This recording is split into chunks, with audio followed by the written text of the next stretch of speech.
ইলিশ উৎসবের গোটা গোটা ইলিশ।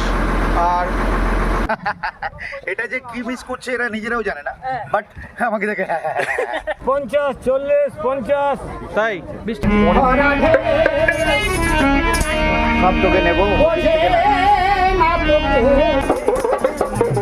10 টাকায় তো একটাই দিয়ে দাও আপাতত।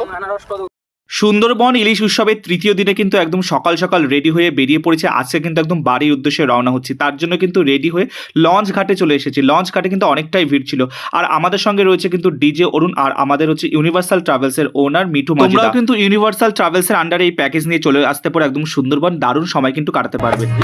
বাহ বাহ বাহ বাহ।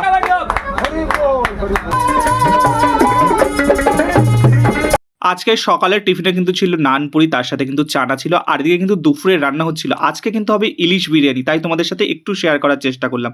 ইলিশ উৎসব মানেই তো প্রত্যেক দিনই কিন্তু ইলিশ রয়েছে।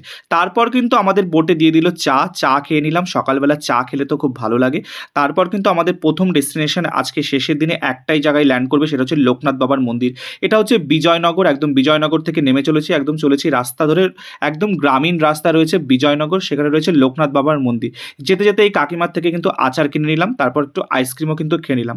আর একদম দেখো গ্রামীণ পরিবেশ, মাঠের মধ্যেই কিন্তু রয়েছে এই লোকনাথ বাবার। এই লোকনাথ বাবার মন্দিরের পরিবেশটা কিন্তু দারুণ ছিল, একদম মাটির দেওয়ালের ঘর ছিল, আর তার সাথে কিন্তু সুন্দর একটা পরিবেশ ছিল। আর এখানে একটা মুরগি দেখতে পাচ্ছ, জানি না এটা কি মুরগি, তোমরা যদি জেনে থাকো অবশ্যই কমেন্ট করে জানাও। তারপর কিন্তু মন্দিরের মধ্যে প্রবেশ করে গেলাম, সেখানে কিন্তু ঠাকুরকে প্রণাম করলাম, তারপর এখান থেকে কিন্তু বেরিয়ে আসবো। আমরা কিন্তু 3 দিন 2 রাতের জন্য ইউনিভার্সাল ট্রাভেলসের আন্ডারে প্যাকেজ নিয়ে নিয়েছিলাম। তোমরাও কিন্তু চলে আসতে পারো একদম ইউনিভার্সাল ট্রাভেলসের আন্ডারে। ইউনিভার্সাল ট্রাভেলসের বুকিং নাম্বার আমি কিন্তু ডেসক্রিপশন বক্সে দিয়ে দেবো, তোমরাও কিন্তু দেরি না করে ঝটপট চলে আসো সুন্দরবন, আর দারুণ একটা মজা নিতে পারো। অরুণদা এদিকে নারকেল দেখছিল, নারকেলগুলো ছোট বলে কিন্তু অরুণদা কিনলো না, কিন্তু এখানে কিন্তু অনেক দোকান বসে, ছোট ছোট দোকান কিন্তু রাস্তার পাশে রয়েছে।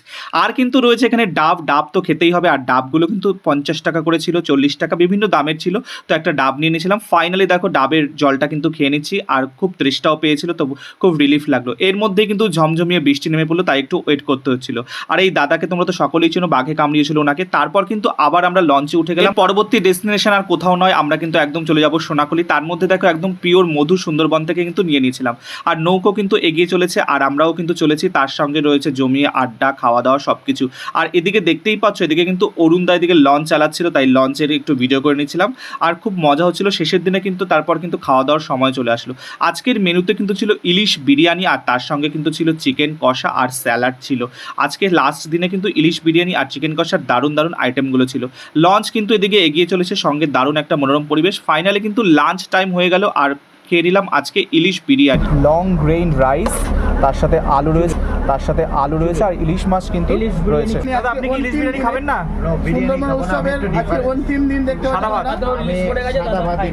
কিন্তু রয়েছে ইলিশ বিরিয়ানি, দেখতেই পাচ্ছ এরকম ইলিশ, তার সাথে রয়েছে আলু, স্যালাড আর চিকেন কষা কিন্তু দিয়ে দিয়েছে। তো আজকে লাঞ্চে কিন্তু জমে যাবে পুরো সব খাবারগুলো। জাস্ট তোমাদেরকে একটু রাইসটা খেয়ে দেখাচ্ছি। বিরিয়ানির দারুণ একটা ফ্লেভার রয়েছে, সাথে কিন্তু চিকেন কষাও রয়েছে, সেটাও দেখাচ্ছে যে কতটা সফট রয়েছে। অসাধারণ মানুষের সাধারণ জীবন। দুপুরবেলা জমিয়ে খাওয়া দাওয়া করলাম। এরপর কিন্তু আমরা চলে এসে একদম বাসন্তী ব্রিজের নিচ দিয়ে চলে যাব কিন্তু সোনাখালি, একদম লঞ্চ ঘাটে পৌঁছে গেছি, আর এখান থেকে চলে যাব ক্যানিং। আমাদের সুন্দরবন যাত্রা ইলিশ উৎসব এই সোনাখালি লঞ্চ ঘাট থেকে শুরু হয়েছিল, আর এখানে কিন্তু শেষ হলো। তো ইলিশ উৎসব 2024, যেটা আমরা ইউনিভার্সাল ট্রাভেলসের আন্ডারে গেছিলাম, এই সোনাখালি থেকে যাত্রা শুরু করেছিলাম 19 তারিখ, আর আজকে 21 তারিখ কিন্তু নেমে গেলাম। আর মিঠুর খেয়া বোটে কিন্তু আমরা ছিলাম, সাথে রয়েছে দামদার ফুটি আর ফোনপে কাকা। আজকে আমাদের যাত্রা এখান থেকে শুরু করেছি, এখানেই শেষ হলো। দাদা তোমাকে অনেক ধন্যবাদ আমাদেরকে নিয়ে আসার জন্য, এটাই বলার। সোনাখালি লঞ্চ ঘাট থেকে কিন্তু অটো করে চলে যাচ্ছি ক্যানিং, সেখান থেকে কিন্তু বাড়ি চলে যাব। খুব ভালো কাটালাম সুন্দরবন ট্রিপ। তোমরাও দেরি না করে ঝটপট বুকিং করে